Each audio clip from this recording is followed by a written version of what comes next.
know what time it is? 7:07. It is time to talk theater.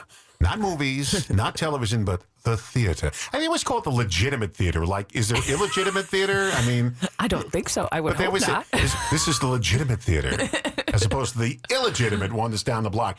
Joycelyn Fish is here, marketing... You have a longer title, but marketing director. Director of Marketing and Development. And Development. That's the development part. And Sheb Mohammed is here. One of the people who are in their brand new production. In this corner, Cassius Clay. Yes. Thanks for coming in, Sheb, dude. Yeah, thanks for having us. But we start with the show. Let's get a little background on Sheb here. Now, did I hear you say assistant principal before? Yes. Where were you assistant principal? Trimper High School in Kenosha. Oh, wow. Okay. So this is year 28 in education for me. So you still do that? In general, yes. And then you're moving into show business. Because it's more stable. It really is. What made you decide to work out with the show? Quick story. We got an hour. You can take it. So two parts. My daughter, 21, so she in school for theater, and so she's been trying out. And she tried out for this play. And we laughed and said, it'd be fun. I should try out too. And I said, no, never mind. That's your gig, your thing. So then our friend, Melissa Caprian, had recommended me to the Theatre Guild for their board and some other things. And I get an email saying, hey, we need more male actors, more black male actors. Would you like to try out and read for the play? Why not? All right. Told my daughter, told Melissa, I was like, hey, if it works. And somehow they said I did good. And so now I have the part as the narrator. But this narrator's on stage. All the time. Yeah, this is like, remember Our Town? Where the narrator was on stage the whole time? There's a couple of other shows like that, too, where the narrator always stays on stage. Well, that's great. Now, you didn't have your first performance yet. That's this Friday? Thursday, Friday? This Friday, we opened to public, yeah. Friday. You a little nervous? Most definitely. See, this is the thing I never understood, how people remember their lines for a long show. I have one thing I've got to say every break. Local news and timeless hits, and it's got to be written in front of me. They actually put it on a label so I wouldn't forget it. One thing I got to remember, and I can't remember that without looking at it. Yeah. I remember lines. Yeah. And I think that the scariest thing is your line is dependent on the line. Well, you're a narrator, but when you're acting two people side. Correct. If the person across from you blows their line, your line's got to change because it won't make sense. It's all about listening and responding, and yeah. But Sheb has a lot of monologues. I mean, that's pretty much what he's doing is monologues, and it's really cool because he's kind of representing Muhammad Ali looking back on his childhood. Oh, is that what you're doing? Yeah. Okay. Yeah. Yes. And so he's speaking in the kind of that pattern that Muhammad Ali was kind of famous for, that almost spoken word, I guess. Is that's what we could call it nowadays, spoken word. Yeah. Okay, so the show is in this corner, Cassius Clay. Yes. For people who don't know, Cassius Clay later became Muhammad Ali. But do you know, I saw a movie, I actually have it on DVD, with Jackie Gleason, Mickey Rooney, Julie Harris, and Anthony Quinn. And the movie starts off from, you're watching a boxing match from Anthony Quinn's point of view. And he's being beaten to a pulp by Cassius Clay, 1962. And on the poster in the background says Cassius Clay against Mountain Rivera. Yeah. That's Anthony Quinn's That would character. have been right after where this play ends, I think, because we're about the 1950s to the 1960 Olympics, right I think. after the Olympics. Yeah, and he was in the movie Requiem for a Heavyweight. Only at the beginning. Yeah. And he has one line. He leans over and says, "You okay?"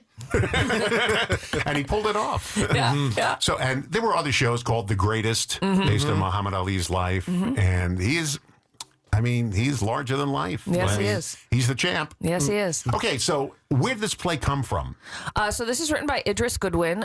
Idris is, he actually does a lot of plays in breakbeat style and rap style. So the spoken word that's kind of woven throughout this production makes sense in Idris's style production, but it was created, I believe, for a Kentucky theater where it started because Cassius grew up in Louisville. And so it's about his life in Louisville, Kentucky in the 1950s and what the world was like at the time and the division and the segregation, but also about this young boy that just like finds this passion for boxing after his bike is stolen. And that's all based around a true fact. His bike was stolen, and a local police officer kind of took him under his wing and took him to the boxing ring and taught him what he knew. And so it's him from about 11 years old to 19 or 20, I think. So we actually have two actors playing Cassius as he's growing up as well, which is kind of great.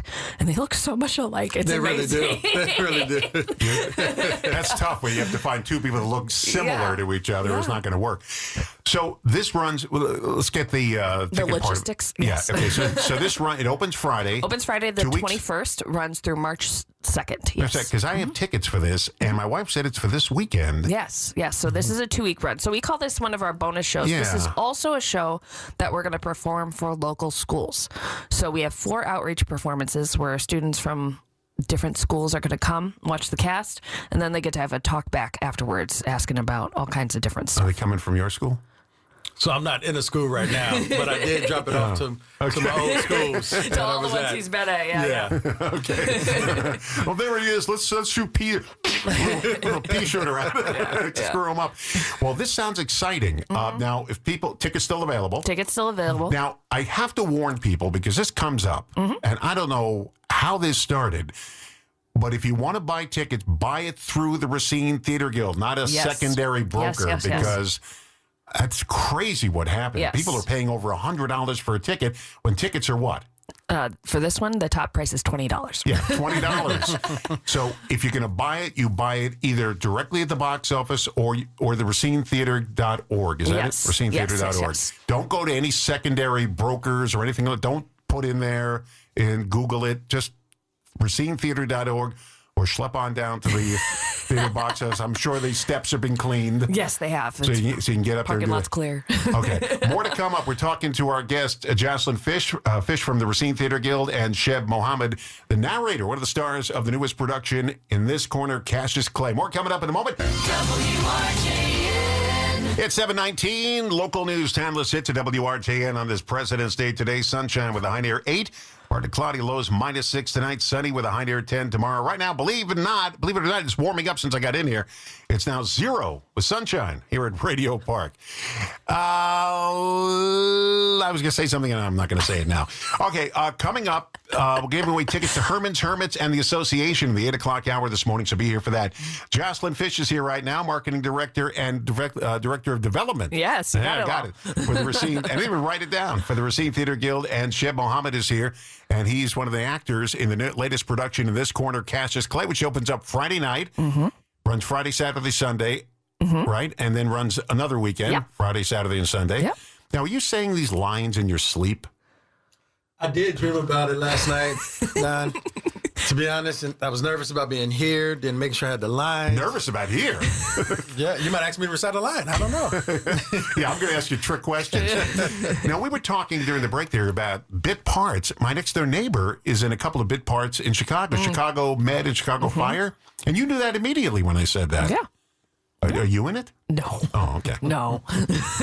Any of your actors, your regulars in it? We have some volunteers that go down and do that. And actually, it's interesting that you kind of talk about that because with this show, we have 14 actors involved. Whoa. And I would say about 8 of them are involved in a lot of different areas. And then there's like the other 6 are really supporting characters that help shape different moments. So those people play multiple different roles or are kind of even just like spectators in scenes because, you think of Cassius Clay was boxing in these giant arenas at the time or small crowds. And so they're kind of there to support all the aspects of the show as well, which is great. Neither one did a bit part before. I've never done a bit part. My aunt and uncle, when they retired, lived in Las Vegas, and they were in a ton of movies and TV shows because they film a lot of them out there. They were in Con Air in a crowd scene. They're in the movie The Hangover. Remember The Hangover? The Hangover, yes. Now, I'll tell you what scene they're in. When Bradley Cooper takes the police car, and he's riding it on the sidewalk, my uncle and aunt have to get out of the way of the car. So we freeze-framed it so we could see them. They actually filmed a bunch of scenes. Only one made it into the movie now. So they were in that. Their big scene was in a horrible movie with Johnny Depp. I forget the name of the picture. It was the one where he played the writer. I can't think of the name of it. I'll think of it in just a second. Anyway, Johnny Depp gets out of an elevator. My aunt is crying, and he goes up to her, and you hear him thinking, I wonder what she's crying about. Then he leans over to my uncle, who's playing at the card table, and he leans over and says, I wonder if he's got a winning hand. So they're on big screen with Johnny Depp. That's their big claim to fame. But they were in a bunch of others, too. Yeah. I saw a movie getting filmed once, and I've told this story before. It was back in the 70s. I was sitting up on this is in Columbus Circle off Central Park West by Columbus Circle in Manhattan. I'm sitting there on a bench, and I see a big banner going across the opening to Central Park, and it says Palantine for president. And it was 1975. Somebody may be running for president called Palantine. I see a bunch of cameras, a bunch of people milling around. They're filming a commercial for Palantine. What do I know? And I'm watching, and I go about my business later on, and they leave. About 6 months later, I'm watching TV, and they're reviewing a movie, and I see Palantine for president. I said, wait a second, Palantine for president? That sounds familiar. Where did I see Palantine? I know we didn't see the movie. It was Taxi Driver with Robert De Niro. They were filming the scene where he's got the mohawk, and he's got the gun sliding down his head. But he wasn't a star at the time. And over there was Albert Brooks, Sybil Shepherd, Martin Scorsese. They were all there, but I didn't know any of these people. They were all pretty fresh people. Just people. But that's it. My father was on the set of Ghostbusters in Manhattan screaming because they were causing traffic jams. Yeah. But that's about it. You know, you see occasionally, you see movies. Okay, so want to talk about this again. Now, this takes place, if you're just tuning in this corner, Cassius Clay, beginning this weekend at the Racine Theatre Guild. Tickets available. It runs for 2 weekends, Friday, Saturday, and Sunday, and that's your only chance. So don't miss it. I think mine are for this weekend, my wife said. So this takes place from when he's a little kid up until he gets into the Olympics? Yep, Olympics. And I think it ends right around the 1960s Olympics. And, you know, one really great thing about it is even though it's the story of Cassius Clay, I personally did not know who Cassius Clay was until I read this script. Really? I didn't know that name. I did not know Cassius Clay. That was a little before my time. So it's been interesting to learn the history of Muhammad Ali, obviously, but also I think this is a pretty universal story. I don't know if you agree with that, Sheb, of what people might kind of walk away with in the story itself, like that they can learn something from this story. Oh, definitely can learn something from the story, not just his history and who and what and how he became himself, but just other times and what Black people had to overcome. Yes. So he grew up in Louisville. Yes. Notice they didn't say Louisville. I said Louisville, like they say Louisville. He grew up there, normal family? Yeah, so his father and mother and younger brother are actually characters in the show as well. Okay. So, yeah, they're there to support him. His father was a painter. His mother was, the homemaker, but she really supported, they actually really did support his dreams overall, which was really interesting. He had to fight in the ring, though. He couldn't fight outside the ring. He had to fight in the ring. Yeah. I remember, I don't know why, but when Cassius Clay fought Sonny Liston for the championship, we all went out to my father's car, went in there and listened. Well, I didn't know why we didn't listen on the radio in the house. This was beyond. We all crowded in his car. And I remember it, and it was the first fight I ever heard. I was a little kid. And I heard him say, bobbing and weaving. He's bobbing and weaving. He's got a left hook. And it was over, and you could hear Muhammad Ali screaming, or Cassius Clay at the time, I am the greatest, screaming it over and over. I am the greatest. He beat Sonny Liston. Yeah. And I heard that on the radio. And up until a few years ago, when I told the story to somebody, they said, why were you in your father's car listening? I said, I have no idea. We had radios all over the house. But we went in the car. We got all crammed in there to hear it on the radio in the car. I am the greatest. And that stuck with him for life. We got a lot more to talk about here. I've got 2 Muhammad Ali stories to tell you. I've got, we're going to talk about the next show coming up at the Racine Theatre Guild. We got the Children's Theater. We got Jean's Jazz. Yeah. Boy, you guys are busy. We're always busy. How's everybody rehearsing all at the same time? We got 3 rehearsals. We got a stage, a green room, and even the lobby right now. You do the lobby? So if I go there to the box office, I'll see a preview of the show in the lobby? Well, it's like at 8 o'clock at night, but sure. I don't live far away. I live 5 minutes away. I could be over there and watch in the lobby. Yeah. All right, Joycelyn Fish is here. She is the marketing director and director of development Development at the Racine Theatre Guild. Sheb Mohammed is the narrator, one of the stars of the new production. In this corner, Cassius Clay.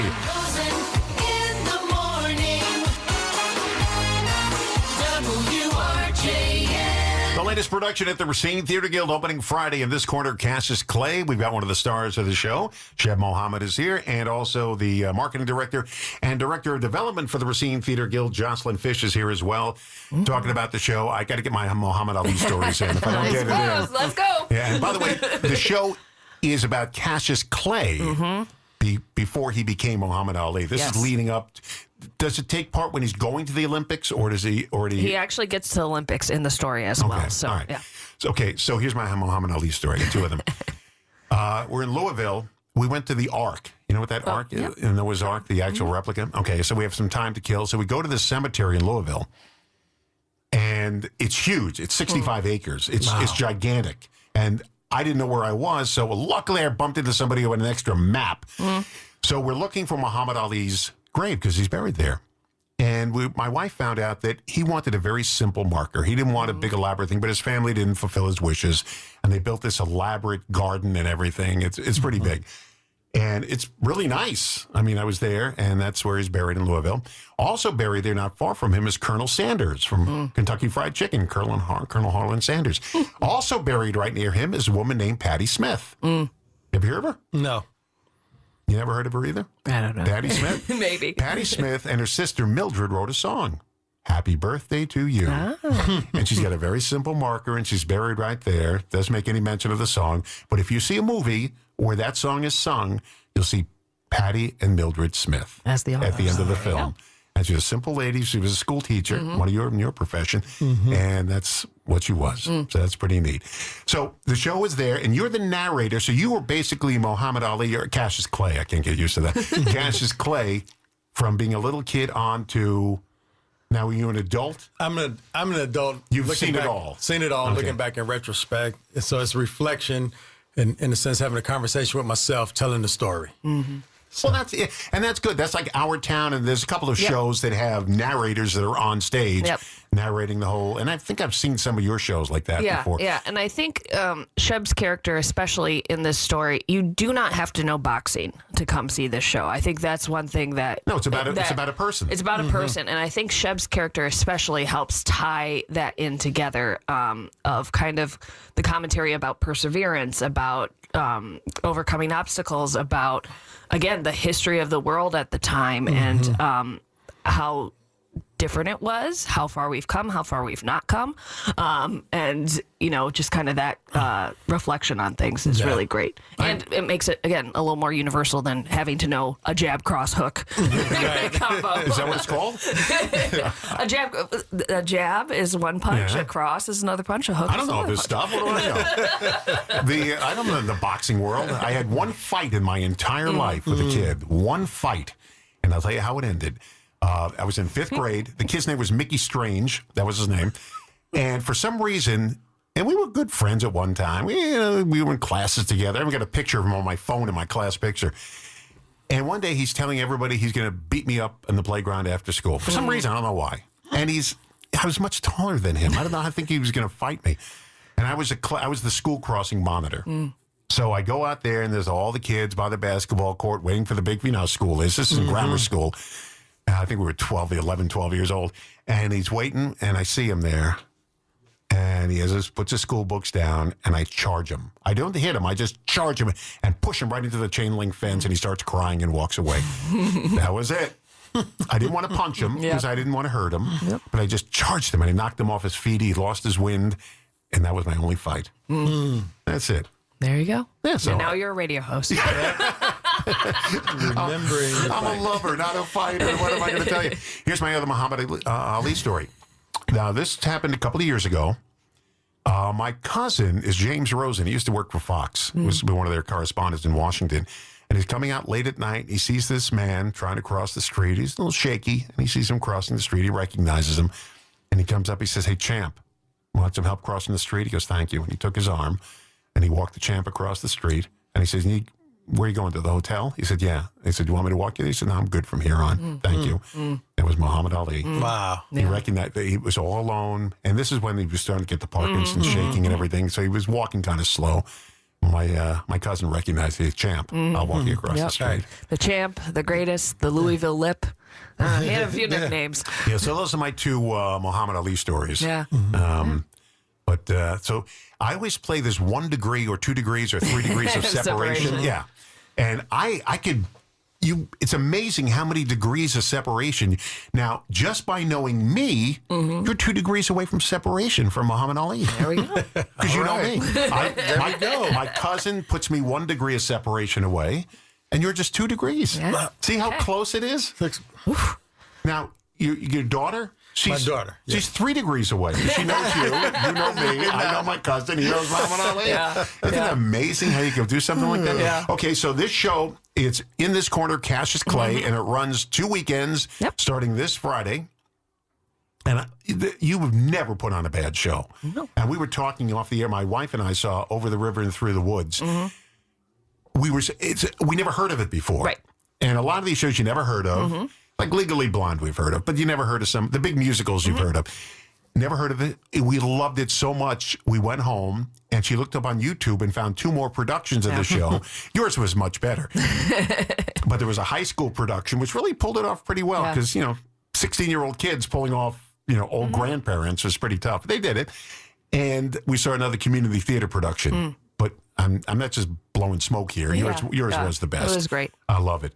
And the actors you used, you had one of the actors here in the studio. Yes, I did. Dan Venny. Dan Venny was here. Venny Yeah, was that here was with great. me. Yeah. Let's talk about some of the other shows coming up because I don't want to run out of time here. Okay. The next show up is, by the way, when you had Little Women, Yes. I had never seen Little Women before. I've never seen it. I heard about it. So we watched the production, and then I had to go home and watch every version of the movie. I even bought my wife for Christmas a leather-bound version of Little Women. Yeah. And she likes the, Saoirse Ronan version. She loved that, so I bought her that on DVD. There you go.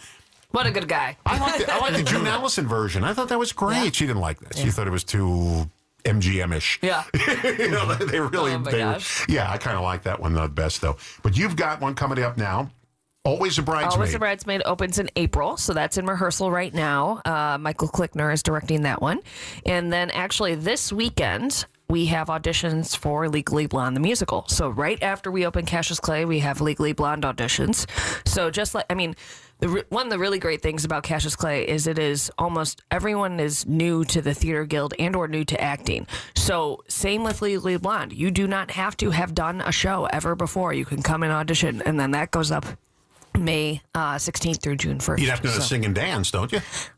You can learn. No, I can't learn. Come on, Don. Let's do it. My wife is teaching me the piano now, and I never realized how difficult it was.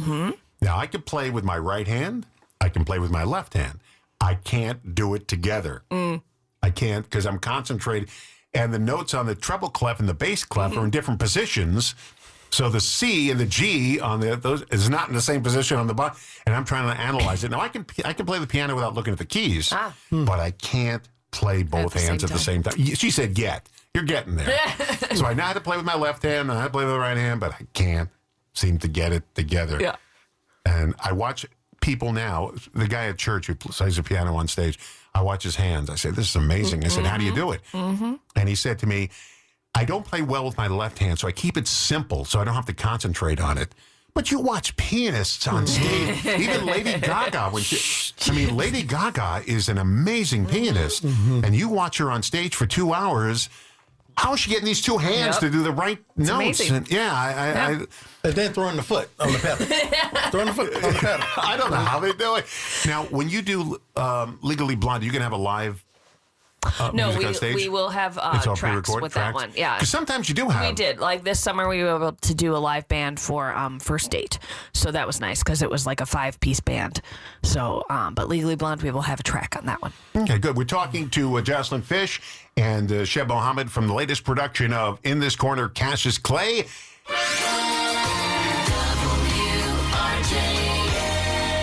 In This Corner, Cassius Clay. Tickets are available right now. And I'm going to, if you're just tuning in, The only way you should really buy it is if you go to the box office in person.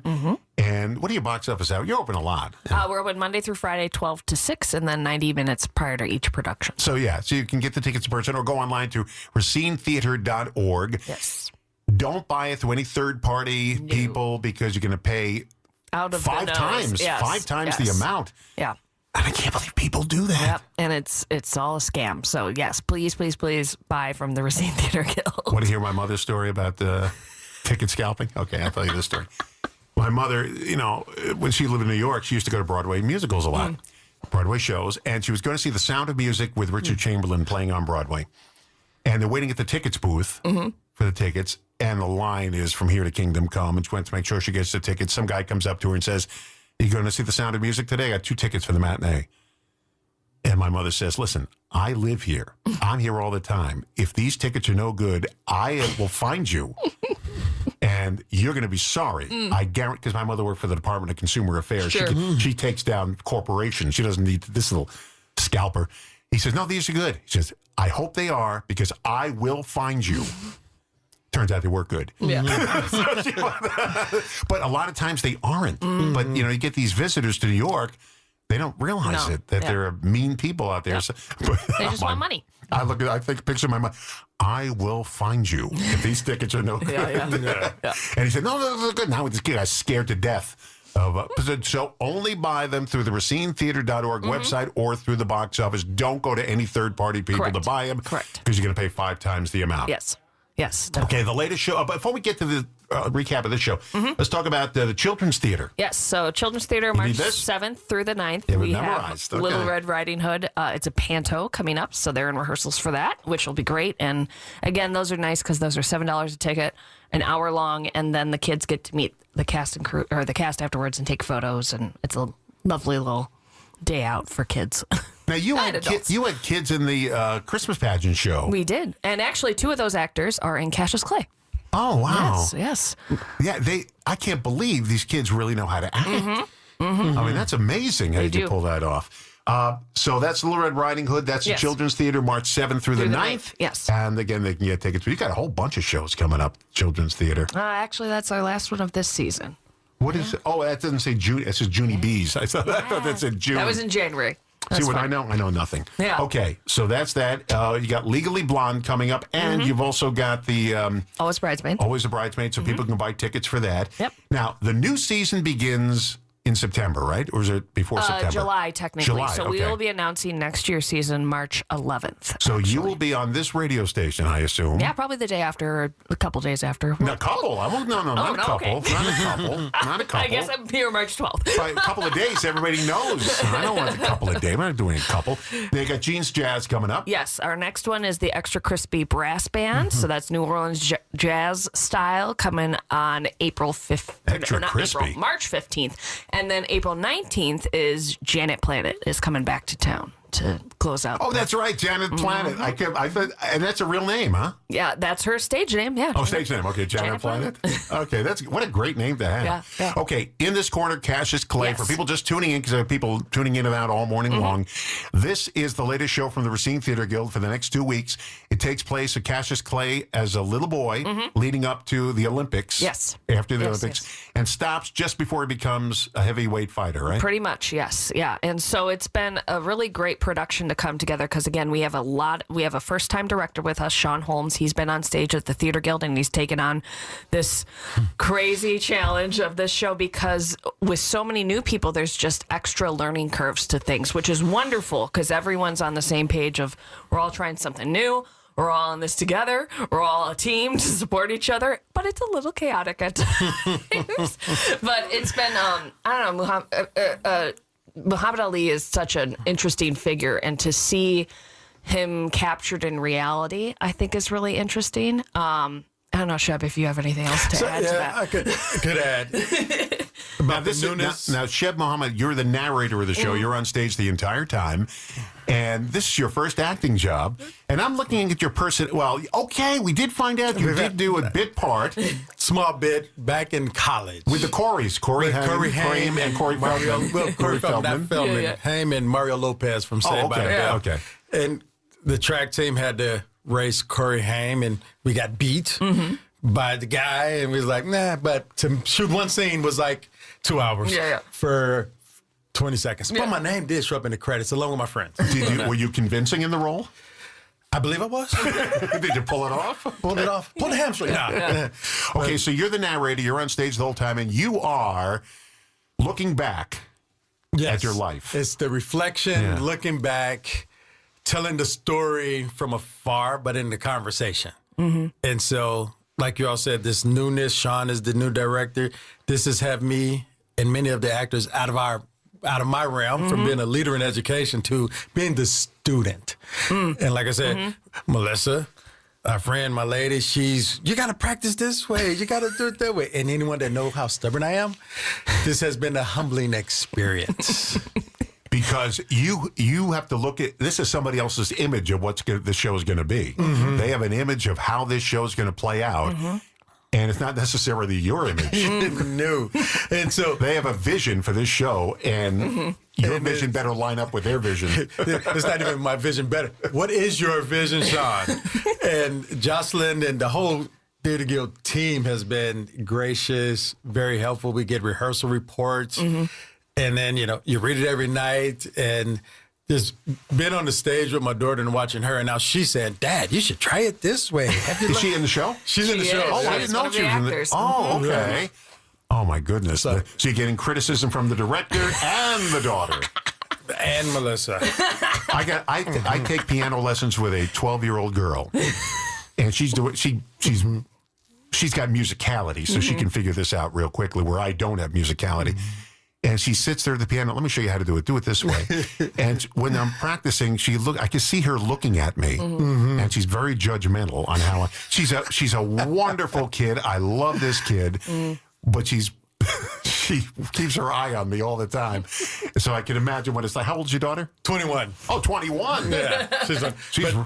She's really judgmental. Oh, yeah. Young Muhammad Ali, played by Skylar. And sometimes I give him a ride from Kenosha, and he's like, "You should try this. Have you did your lines this?" That's what my piano lessons are like. It's Skylar Blue. I think it's his first play. He's only done musicals before. And then Aquil, who plays a little older. Aquil is a senior at Case High School, and so he's done a lot of shows at Case. Where do you find these young actors who've never acted before? They came out to audition. We did have to do a little bit of recruiting with this one, but we've got one of the great things about our board and a lot of our volunteers is we have a lot of great connections. So like Nate Stamper, for instance, who is the drama director at Case, he's done a lot of shows at the Theatre Guild, so he was able to get us connected with You know what I find when I watch the show and I see one of the actors who was in the studio, and I want to, I know that guy. I met that guy. I met that woman. Oh, I know that woman. I met that woman. Look at her. She's on stage. And I know you're like different people because you're actors, obviously. You play different people. Before I came in this morning, I was getting dressed, and they had Dog Day Afternoon on Turner Classic Movies. And I was watching it while I was getting dressed this morning, coming in at like 4 a.m. They had it on, and I'm watching Al Pacino and John Cazale on there, and I'm saying, I don't know how these guys do it. They're different in every movie they're in. I mean, I don't know how they pull this acting off. And I'm watching Pacino. He plays the bank robber. It's a real life story too. He's playing a real life bank robber at the Chase Manhattan Bank in Brooklyn. And I don't know how these actors do it. How they become different people in everything they do. And you have some Racine Theatre Guild veterans there. Yes. Who I've seen in a lot of shows, and they're never the same. Yes. It's pretty incredible. And that's why we love talented people. And they all give, again, they're all giving their time and their dedication to this. They're all volunteers. They've got other things happening in life. And then they come and they've got a show to concentrate on for a couple hours a night and a month of rehearsal. And then it's going to open to the public on Friday. Anybody ever chicken out at the last minute? Not that I know of. I hope it doesn't happen soon. All of a sudden, somebody's like, I can't do it. I can't get in front of them. Please don't make me. Please don't make me. And it's not like a regular stage where you can duck behind the curtain. Correct. There is no curtain. Yep. It's a theater in the round almost. Yeah, it's in a horseshoe, yeah. And it's, it's not only the acting we were just talking about when Sheb got here this morning. It's now the props are being added in. Now the costumes are being added in. All the lights, all the sound effects. And so not only are you remembering your lines, and then all of a sudden you have these other external stimuli coming into a scene. Yeah, it's like you can't speak until the light is on you. Remember Poltergeist? Come into the light. Now I can speak into the light. It's funny. I saw the movie Red, White, what's that? Green and Gold yesterday. The Green and the Gold. And it stars Craig T. Nelson. And all I kept picturing during the entire, you moved the cemetery, but you didn't move the bodies from Poltergeist. I kept picturing that line during the whole movie. Well, quick review now. Yes. The show opens up this Friday. It's called Friday In the This Corner. 21st. What? 2 weekends. Actually, Friday, Saturday, Sunday. Yep. And in this corner, Cassius Clay. It's a story about Cassius Clay, Muhammad Ali, from boyhood up until the Olympics, before he was known as Muhammad Ali. Yeah. Yep. And the narrator of the show is on stage the whole time, and that's Sheb Mohammed. He's going to be in the show. Joycelyn will not be in the show. I will not. Joycelyn is the director of marketing and also of development for the Racine Theatre Guild. And Doug Instonance, who puts us all together because he's the artistic director of the show. He's been there he's over 100 shows, like 104 shows, 103 shows now. Over 30, almost 32 years. And you recently lost one of your veterans of the show. Yes, we did. We lost, actually, we've lost a couple three in the last few months. So Norm McPhee, our artistic director from 1969 to 2000, passed away in November. And then we actually lost one of our life members. So we have volunteers who have dedicated years and years of service to the Theatre Guild, and one of our life members, Ron Halverson, passed away at the end of January. Yes, and Ron was in a lot great actor. of shows. Oh, really? He was a lawyer in his real life and was an actor from the 80s to... He was in a ton of shows. I'm sorry to hear that. And Norm McPhee was in here many times. Yes, I'm sure he sitting was, right where you sat. Man. But, time moves on. Time moves on. And they left their mark. They left their mark. And again, we're always building